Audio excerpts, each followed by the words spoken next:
Οι ηγέτες της Ευρωπαϊκής Ένωσης περιέγραψαν την κατάσταση στη Γάζα ως φρικτή, θλιβερή και καταστροφική, λέγοντας ότι ο αριθμός των θυμάτων μεταξύ των αμάχων καθώς και τα επίπεδα λοιμού είναι απαράδεκτα.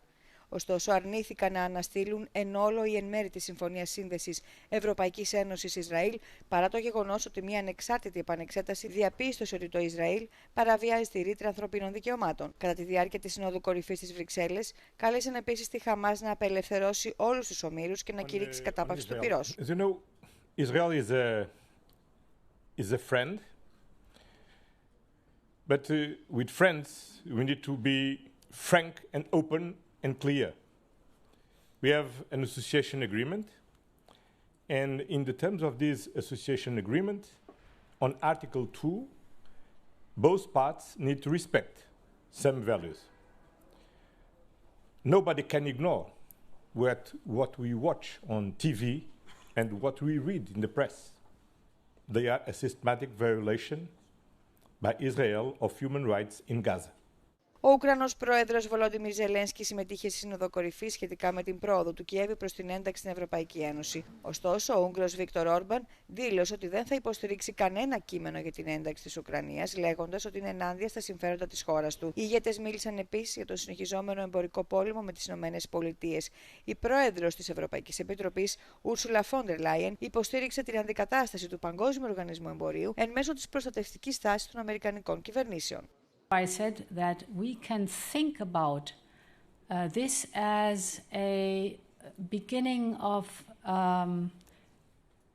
redesigning the WTO, of course understanding what should be reformed for the positive in WTO, so not repeating mistakes that might have been done in WTO, but to show to the world that free trade with a large number of countries is possible on a rules-based foundation.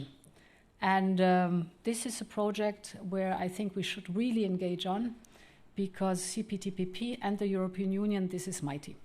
The deadline for a resolution to the US tariff war looms large on July 9th, but divisions remain tonight as to whether to push for a swift agreement or negotiate hard for the best possible deal. Shona Murray, Euronews, Brussels.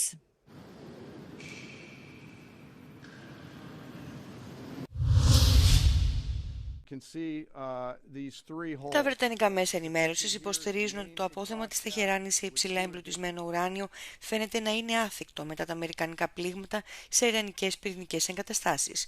Οι Financial Times ανέφεραν τα ευρήματα επικαλούμενοι Ευρωπαίους αξιωματούχους που ενημερώθηκαν για τις προκαταρκτικές εκτιμήσεις των μυστικών υπηρεσιών. Οι αξιωματούχοι σημείωσαν ότι οι ευρωπαϊκές πρωτεύουσες πιστεύουν ότι το απόθεμα του Ιράν, που αποτελείται από σχεδόν 410 κιλά ουρανίου εμπλουτισμένου κοντά σε οπλικά επίπεδα, δεν καταστράφηκε στα χτυπήματα της Ουάσιγκτον. Το Φορντόου είναι η πιο οχυρωμένη από τις πυρηνικές εγκαταστάσεις του Ιράν, βρίσκεται σε ένα βουνό και είναι θαμμένο κοντά στα 100 μέτρα κάτω από το έδαφος και πιστεύεται ευρέως ότι είναι η κύρια εγκατάσταση αποθήκευσης ουρανίου. Οι πρώτες ευρωπαϊκές πληροφορίες αναφέρουν ότι το ουράνιο μεταφέρθηκε από το Φορντόου πριν από τις επιθέσεις των ΗΠΑ. Η εκπρόσωπος τύπου του Λευκού Οίκου, Καρολίν Λέβιτ, απέρριψε τους ισχυρισμούς ότι το ουράνιο μεταφέρθηκε από το Φορντόου σε ενημέρωση την Πέμπτη. Η Λέβιτ λέει ότι ο Λευκός Οίκος παρακολουθούσε στενά και δεν βρήκε ενδείξεις ότι μεταφέρθηκε κάποια από τις πυρηνικές ουσίες. Μιλώντας σε τηλεοπτικό διάγγελμα, ο ανώτατος ηγέτης του Ιράν, Αγιατολάχ Αλί Χαμενεή, υποβάθμισε τους ισχυρισμούς του Τραμπ, λέγοντας ότι η εκτίμησή του είναι υπερβολική.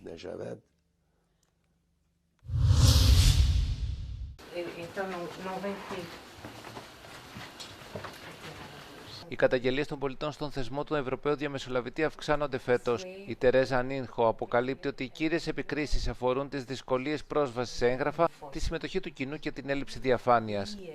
Eu apresentei recentemente o relatório, no meu relatório anual, onde é possível verificar que nós tivemos uma das maiores subidas de queixas exatamente na área da transparência. 42,2% das nossas queixas são da área da transparência, muito essencialmente associada à questão dos acessos aos documentos. Η νέα Ευρωπαία Διαμεσολαβήτρια, η οποία ξεκίνησε τη θητεία της τον Φεβρουάριο, υποστηρίζει ότι είναι καλύτερο να προλαμβάνουμε προκειμένου να αυξήσουμε τη διαφάνεια των θεσμικών οργάνων της Ευρωπαϊκής Ένωσης. Και Και όταν θυμόμαστε την υπόθεση Pfizer Gate, στην οποία εμπλέκεται η πρόεδρος Ευρωπαϊκής Επιτροπής σε ανταλλαγή μηνυμάτων σχετικά με τα εμβόλια κατά τη διάρκεια της πανδημίας, η Τερέζα Ανίνχο τονίζει ότι ο θεσμός του διαμεσολαβητή είναι ένα ανεξάρτητο όργανο. Possível fazer mais e principalmente a Comissão Europeia, porque aquilo que nós assistimos são atrasos sucessivos, muitas vezes, na entrega destes mesmos documentos, e sendo um jornalista perceberá isso muitíssimo bem, muitas vezes o acesso à informação que é adiado é um acesso à informação que é negado. Στην πρώτη της συνέντευξη στο euronews, η Τερέζα Ανίνχο ξεκαθαρίζει ότι ως θεσμός ο Ευρωπαίος Διαμεσολαβητής δεν έχει δικαστική εξουσία, αλλά βρίσκεται στο πλευρό των πολιτών. Nós não somos meros watchdogs administrativos. Nós também somos e devemos ser um guardião da cidadania europeia. E subjacente à cidadania europeia está, de facto, o direito a participar. Η Τερέζα Ανίνχο ξεκινά έρευνα με δική της πρωτοβουλία για την υπόθεση του φαινομένου που αποκαλείται περιστρεφόμενες θύρες, δηλαδή όταν οι κάτοχοι δημοσίων αξιωμάτων αρχίζουν να ασκούν πιέσεις ή να καταλαμβάνουν θέσεις προς όφελός τους μετά τη λήξη της θητείας τους σε μια κατάσταση σύγκρουσης συμφερόντων μεταξύ της δημόσιας και της ιδιωτικής σφαίρας. Ένας από τους πιο σημαντικούς διεθνώς και επιδραστικούς καλλιτέχνες, ο Σάμι Μπαλότζι, παρουσιάζει αυτή την περίοδο την πρώτη του ατομική έκθεση στην Ελλάδα, στο Εθνικό Μουσείο Σύγχρονης Τέχνης, με τίτλο «Απόϊχοι της Ιστορίας, σκιές της πρόοδου». Εδώ και 20 χρόνια ο δημιουργός ερευνά τις περίπλοκες σχέσεις μεταξύ πολιτισμικής ταυτότητας, ιστορίας της αποικιοκρατίας και βιομηχανικής εκμετάλλευσης στην πατρίδα του, τη λαϊκή δημοκρατία του Κονγκό και πιο συγκεκριμένα στην πλούσια σε ορυκτά μέταλλα επαρχία της Κατάγκα. The main topic in my work is somehow related to the extraction or the extractivism. By extractivism, I understand this fact of being on a massive way of extracting, but also how this extraction is also impacting social lives when it comes to Congo, because I'm from Congo. And the region that I was born and I'm part of, it's a well-known region where you do find the uranium that was used for the atomic bomb came, the copper, the coltan, and all these mineral resources that even today are still part of important mineral for phones, computers, and technologies. There are most of them coming from Congo. So I'm dealing with this massive extraction and its impact on social lives. Η έκθεση περιλαμβάνει εγκαταστάσεις, βίντεο και φωτογραφίες. Τα έργα εξετάζουν τις αμφίδρομες σχέσεις μεταξύ της προαπικιακής αυτοκρατορίας του Κονγκό και της Ευρώπης, καθώς και τις συνέπειες που είχε στη φύση και στον πολιτισμό η βίαιη εκμετάλλευση του λαού και των φυσικών πόρων της χώρας του από το βελγικό απικιοκρατικό καθεστώς. Αναδεικνύουν επίσης τις σύγχρονες μορφές εκμετάλλευσης του ορυκτού πλούτου από ξένες εταιρείες στο Κονγκό, αλλά και τη μεγάλη οικολογική καταστροφή που προκαλούν. I think what it's interesting and important to understand is the fact that all the raw materials that are coming out of Congo are not somehow processed within the country.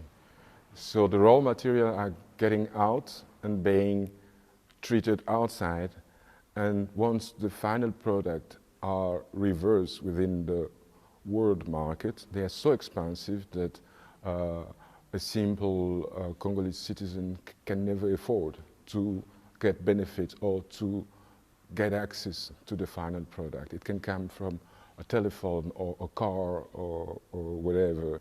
So this is a kind of a situation where you do have a site where there are extractions happening, and that extraction, it's kind of feeding the world market. But while feeding the world market, it's also creating a kind of injustice and kind of creating a hierarchy in terms of feeding the needs of each other. I'm interested in the Congo not just as a place that provides, but it's also looking at when did this kind of extraction started to happen. It all started with the Belgian presence or with the King Leopold II, and it all started with the Berlin Conference that happened in 1885, where European empires started to divide the whole continent in a way. So I've been looking at how this colonial system has imposed itself within the continent, and how it's also the activities coming out of this colonial system is providing also the world market and how it's been like influencing even today's.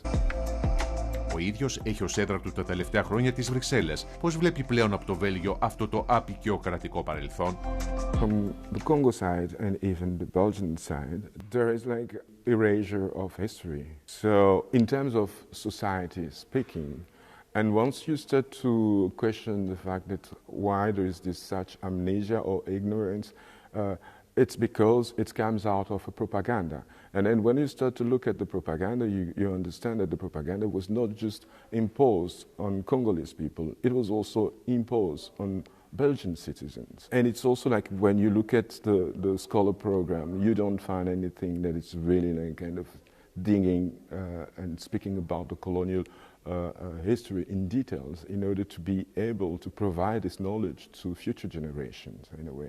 So it's part of the history that it's been erased even in the Belgian history or the way of transmitting on both sides in a way.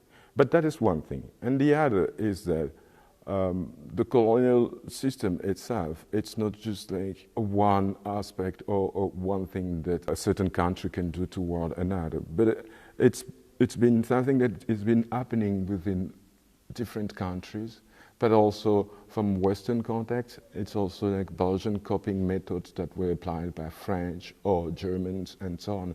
So the colonial system, it's not related to one country. Η έκθεση «Απόϊχοι της Ιστορίας και της Προόδου» του Σάμι Μπαλότζη στο Εθνικό Μουσείο Σύγχρονης Τέχνης διαρκεί μέχρι τις 2 Νοεμβρίου.